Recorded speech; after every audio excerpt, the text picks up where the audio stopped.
আপনাকে ছাড়া আপনার মা যেমন অসহায়, ঠিক তেমনি আপনার সন্তান তার মা ছাড়া খুবই অসহায়। আপনার মা যেমন বড় মাছটা নিজে না খেয়ে আপনাকে খাওয়ান, খেতে বসলে খেয়াল করবেন আপনার স্ত্রীও কিন্তু সেই কাজটাই করে।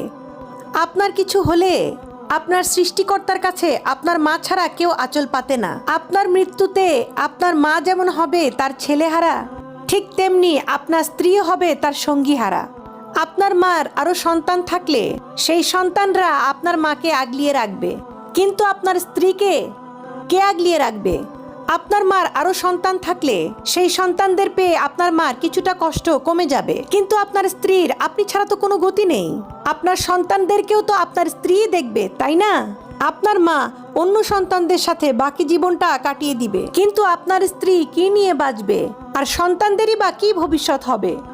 আর এই সন্তানদের দায়িত্ব কে নিবে? আপনার স্ত্রী সবকিছু ছেড়ে